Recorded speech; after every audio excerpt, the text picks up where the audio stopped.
नमस्कार दोस्तों, एक बार फिर से आप सभी का स्वागत है हमारे YouTube चैनल क्रिकेट इनसाइट पर। दोस्तों, हमारे इंग्लैंड और इंडिया के बीच जो भी 5 मैचों की T20 सीरीज हुई है, इसमें भारतीय टीम ने बड़ा ही निराशाजनक प्रदर्शन किया है। जो वर्ल्ड चैंपियन 2024 और 2026 में हमें इंडियन टीम देखने को मिलती थी, उसका हमें कुछ भाग भी देखने को नहीं मिला। हमारे बड़े बड़े बल्लेबाज इंग्लैंड की सरजमी पर संघर्ष करते नजर आए। अभिषेक शर्मा, ईशान किशन, जो कि हमारे दिग्गज बल्लेबाज हैं, जिन पर हमारी टीम रिलाई करती है, वो बल्लेबाज पूरी तरीके से संघर्ष करते नजर आए और इंग्लिश गेंदबाजों ने उन्हें हलवा बना दिया। ईशान किशन 5 मैचों में केवल एक अर्धशतक लगा सके, चूंकि ईशान किशन जैसे बल्लेबाज के लिए बड़ा ही शर्मनाक प्रदर्शन है। इसके अलावा वैभव सूर्यवंशी को भी 3 मैचों में मौका मिला। हालांकि वो बहुत यंग हैं और उनका स्वभाव है कि बहुत ही तेज स्ट्राइक रेट से बल्लेबाजी करने के लिए जाने जाते हैं, जो कि हमें आईपीएल के 2 सीजन में देखने को मिला।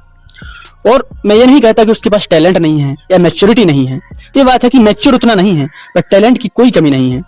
बट आप इस बात को ध्यान रखिए कि हम जिस भी परिस्थितियों में जाते हैं, हमें उसके अनुसार एडजस्ट करना पड़ता है। चाहे वो हमारी जिंदगी हो या कोई भी खेल हो या कोई भी पढ़ाई का क्षेत्र हो, हम जैसी परिस्थितियों में जाते हैं, हमें उसके अनुकूलित व्यवहार करना पड़ता है, उसके अनुकूलित अपने आप के स्वभाव को बदलना पड़ता है।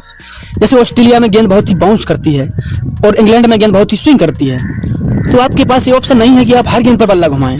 जैसे भारत, श्रीलंका, पाकिस्तान, इन देशों में उतना बाउंस और उतनी स्विंग नहीं होती, विकेट ज्यादातर फ्लैट होती हैं, तो हम ऑन द जंप शॉट्स खेल सकते हैं, हर गेंद पर बल्ला घुमा सकते हैं और सक्सेस भी होती हैं, जो कि हमें आईपीएल में देखने को भी मिला। But England, New Zealand, Australia, south Africa, SENA countries में जब हमें एक बतौर बल्लेबाज सफल होना पड़ता है, तो उसके लिए हमारी तकनीक बहुत ही करेक्ट होनी चाहिए। उसके साथ ही हमारा शॉट सिलेक्शन, कि हमारी ग्राउंड के डायमेंशंस कैसे हैं, किस दिशा में साइड बड़ी है, क्योंकि इंग्लैंड, न्यूजीलैंड जैसे देशों में बाउंड्रीज का डायमेंशंस बहुत ही डिफरेंट होता है। कहीं बाउंड्री 70 मीटर है तो कहीं बाउंड्री 60 मीटर है। मतलब इंडिया में बाउंड्रीज चारों तरफ सेम होती है, बट इंग्लैंड और ऑस्ट्रेलिया, न्यूजीलैंड, इन देशों में बाउंड्रीज साइड वाइज बहुत ही डिफरेंट होती हैं। तो हमें शॉट सिलेक्शन का और एंगल्स का बहुत अच्छे से चयन करना होता है कि किस तरफ हमारी गेंद बाउंड्री को क्लियर कर सकती है। तो वैभव सूर्यवंशी के बारे में जहां तक मेरा मानना है, तो वैभव सूर्यवंशी को 3 मैचों में मौका मिला और तीनों मैचों में भी कोई बड़ी पारी नहीं खेल पाए, और उसमें उन्होंने 1-2 शॉट्स अच्छे खेले हैं। बट शॉट सिलेक्शन, बाउंस पर आकर खेलना इंग्लैंड जैसे देशों में इतना आसान नहीं होता। जो गेंद पर आपको कट करना चाहिए, उस गेंद पर आप पुल कर रहे हैं, और यही वैभव सूर्यवंशी की फेलियर का बहुत बड़ा कारण है, क्योंकि उन्हें आदत थी। ज्यादातर मैच उन्होंने आईपीएल में खेले हैं और भारतीय सरजमी पर खेले हैं। कुछ मैच उन्होंने विदेशों में भी खेले हैं, वहां सफल भी रहे हैं, बट वहां शॉट सिलेक्शन उनका अच्छा रहा होगा, उतना बेहतर गेंदबाज नहीं मिले होंगे। और यहाँ इंटरनेशनल क्रिकेट में बेहतर से बेहतर गेंदबाजों से सामना होता है, जो कि भट्टी में पककर बड़े संघर्ष के बाद बहुत ही मैच्योर गेंदबाज मिलते हैं।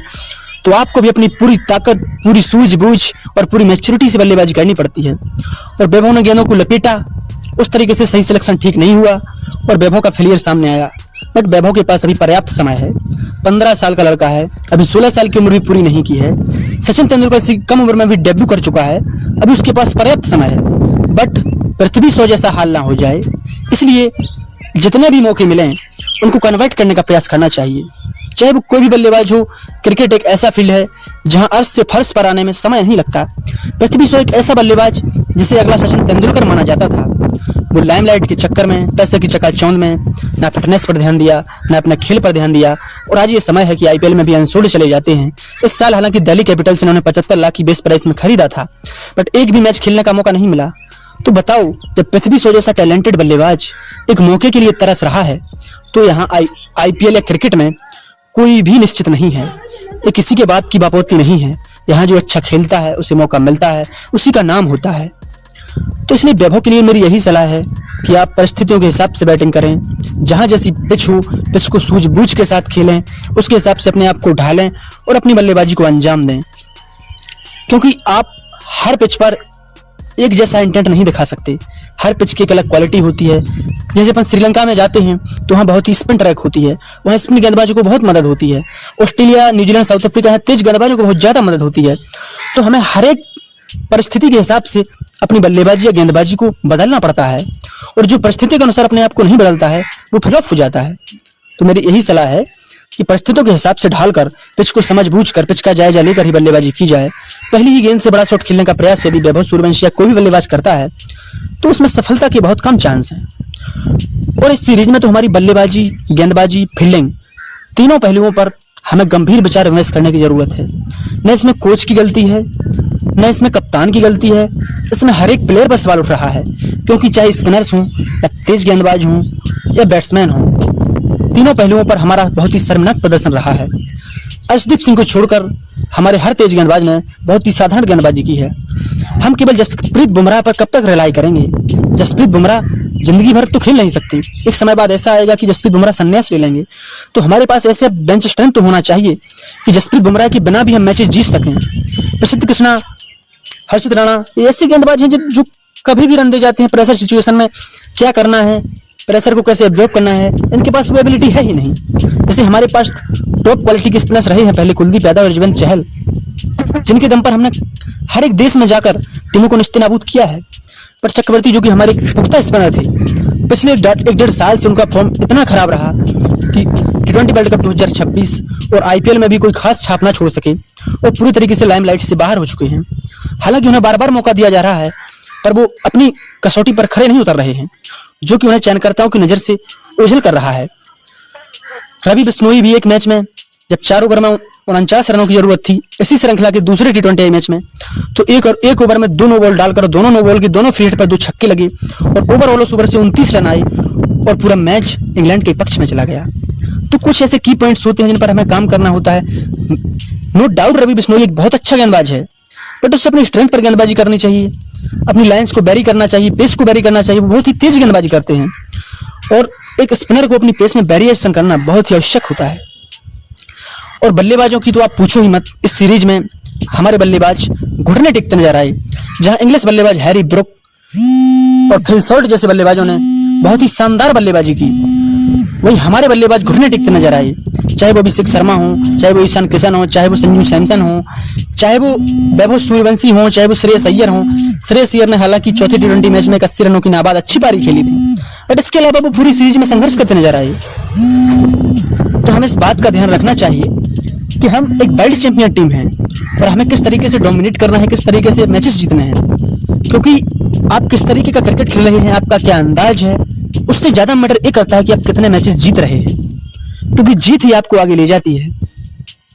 क्योंकि इंग्लैंड भी एक समय पर बेसबॉल क्रिकेट खेलती है टेस्ट क्रिकेट में और हर तरफ तेज अटैकिंग क्रिकेट खेलने के लिए जानी जाती है, बट वो मैचेस नहीं जीतते हैं। हालांकि पिछले कुछ समय में इंग्लैंड का T20 क्रिकेट में अच्छा प्रदर्शन रहा है, पर ODI और टेस्ट क्रिकेट में ब्रेंडन मैककलम की कोचिंग में इंग्लैंड का एक एरा आया था बेसबॉल का, जहां वो आक्रामक क्रिकेट खेलते थे जिससे कि लोगों को एंटरटेन कर सके।